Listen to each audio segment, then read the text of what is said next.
Hey everyone, ready for another deep dive? Always. Awesome. So we're diving into an interview with Timothée Chalamet.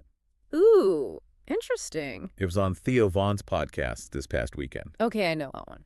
Now, Chalamet was there to talk about his new Bob Dylan biopic, A Complete Unknown. But, Makes sense.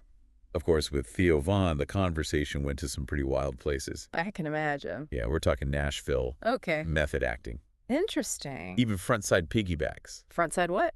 You heard that right. Don't worry, we'll get to that. All right, I'm intrigued. So yeah, let's unpack this interview. Let's do it. I'm really curious how Chalamet approached playing such an icon, someone as mysterious as Dylan. Right.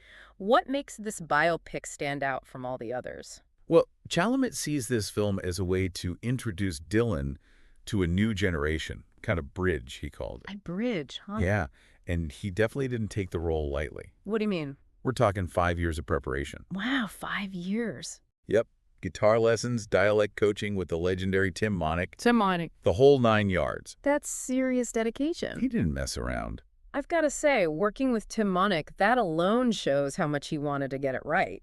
Absolutely. But I heard he went even further than that. Something about method energy. Oh yeah, he did. What is that exactly? So Chalamet basically went off the grid for 3 months. No way, for real. No cell phone, nothing. He wanted to fully immerse himself in the role. Wow. He calls it method energy. Interesting. Seems like his own twist on traditional method acting. It does. He's really trying to capture the spirit of Dylan, isn't he? That intensity, the creative drive. Yeah, and it makes you think, Yeah. how does Chalamet separate himself from the roles he plays? Right. Especially with such a legendary figure. Is method energy his way of staying grounded, amidst all the pressure? That's a great question. And remember, he never even met Dylan during this whole process. Yeah, Dylan's notoriously private.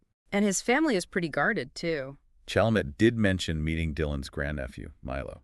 Oh, really? What happened? He tried to connect with him by mentioning the video game phase. Oh, okay. But Milo was totally indifferent, like he'd never even heard of it. That's hilarious. It almost seems like that mystery around Dylan, that almost mythical status, is part of what drew Chalamet to the role in the first place. It's like he's trying to solve a puzzle, Right. trying to figure out what makes someone like Dylan tick. Exactly. And he's doing it with Dylan's blessing, too. Right, really? Apparently, Dylan gave notes on the script, Oh, including a request to change the name of his former partner, Susie Rotolo, interesting. Why? out of respect for her privacy. That's understandable. So in the film, she's called Sylvia Russo.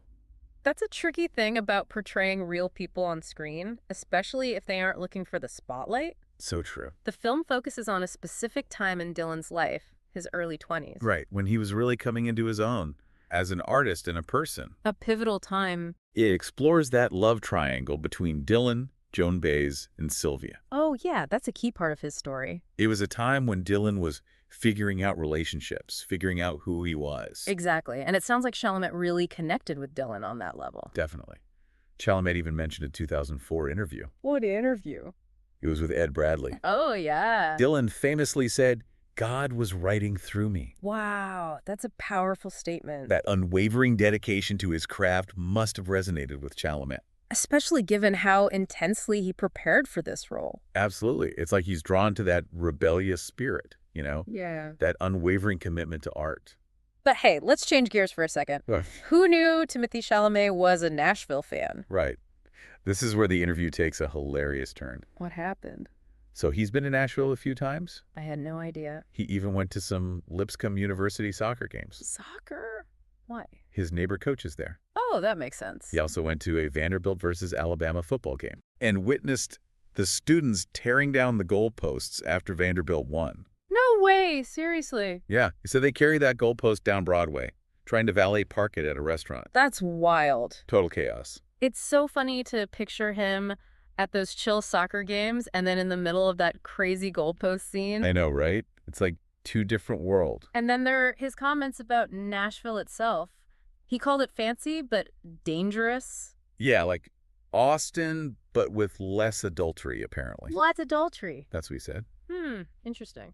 And of course, Theo Vaughn chimes in with his theory. Let me guess another one of his theories. He says good food requires a certain level of crime.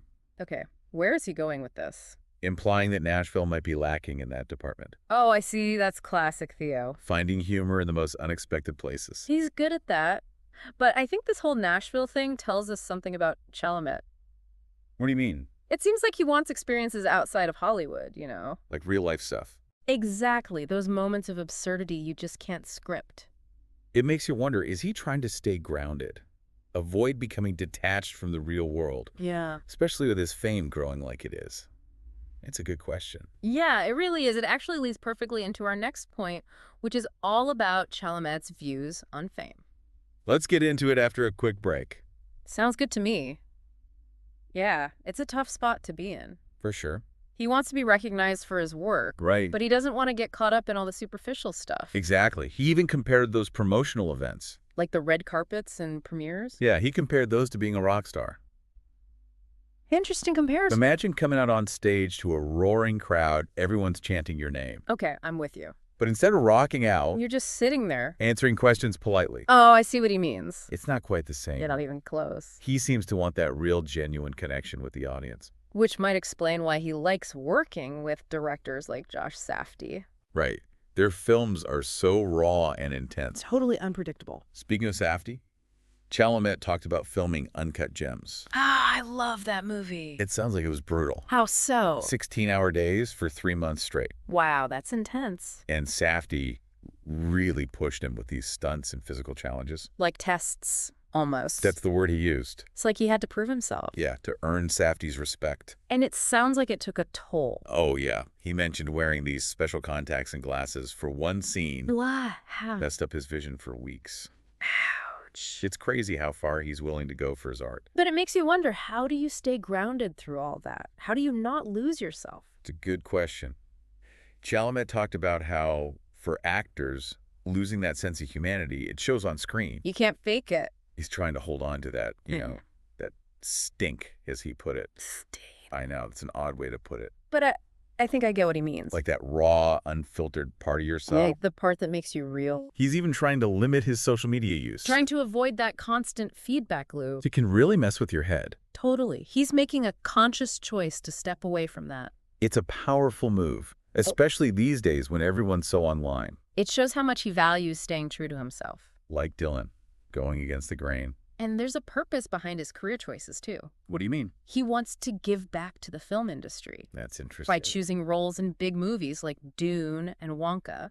Movies that'll get people back into theaters. Exactly. He's acknowledging that the industry's changing. With streaming and everything. Yeah, and he's using his influence to support the theatrical experience. It's kind of rebellious, in a way. I like that. He's not just chasing awards or critical acclaim. He's using his star power to push back against the tide. Which is pretty cool. It is. But let's be real, we can't ignore the sheer randomness of this interview. Oh yeah, there were some moments. Remember the whole front-side piggyback thing?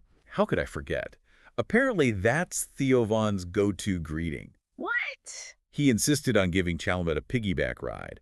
But facing forward, Facing forward. Chalamet was horrified. I bet. But it's that kind of unexpected humor that makes this interview so great. Yeah, Theo's just naturally funny. He embraces the absurd. And Chalamet seems to appreciate that, that authenticity. Totally. And those tangents led to some real gems. Like what? Chalamet mentioned being fascinated by a Jim Carrey interview. Oh, yeah, I think I know which one you mean. The one where he crashes a fashion event. That's the one. And he talks about wanting to find the most meaningless thing he could attend. It's like he's having an existential crisis, but at a glamorous party. And Chalamet sees something profound in that. Like, Carrey has reached this point where he's totally detached from all the superficiality. Which makes sense, Yeah. given Chalamet's own efforts to stay grounded. He's drawn to that kind of authenticity, that rejection of the status quo. They also talked about navigating fame in the digital age, which is something we can all relate to. So true. Chalamet admitted he avoids looking at photos from his own premieres. Wow, really? He's actively trying to limit his exposure to that online world, that echo chamber. Which goes back to his admiration for Dylan. Right, back in the 60s, there's no internet, no social media, Dylan could just focus on his music. without worrying about how it would be perceived online. I can see how that would appeal to Chalamet. He wants that same freedom, that ability to create, without all the pressure of self-promotion. But is that even possible today? It's a tough question. Yeah. How do you balance being authentic with all the demands of the digital age? It's something we all struggle with. It is. How much do we let those online opinions shape our choices? How do we stay true to ourselves amidst all that noise? Chalamet doesn't give us all the answers.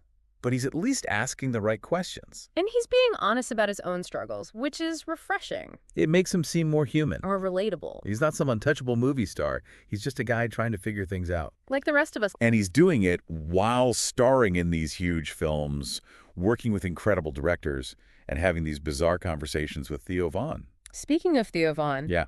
did they ever actually do that front side piggyback? Sadly, no. Oh, no. But Theo did manage to get a Bob Dylan impression out of Chalamet. Oh, I'd love to hear that. It wasn't perfect, but he got the nasality down. I can imagine. He even picked up on Dylan's tendency to verify things. You know, making up words and phrases that sound profound but might not mean anything. Exactly. It's that kind of wordplay, those evocative images that make Dylan's music so captivating. And it sounds like Chalamet was really inspired by that, even coining his own term, method energy, to describe his acting process, Which is interesting when you compare it to traditional method acting, where you completely immerse yourself in the role. to the point where you lose yourself. Chalamet seems to want to harness that energy and focus, but without blurring the lines between reality and fiction. Which makes sense given his desire to stay grounded. Right, to maintain that sense of self. He's finding his own way of balancing the demands of his craft with the need for authenticity. And he's not afraid to take risks.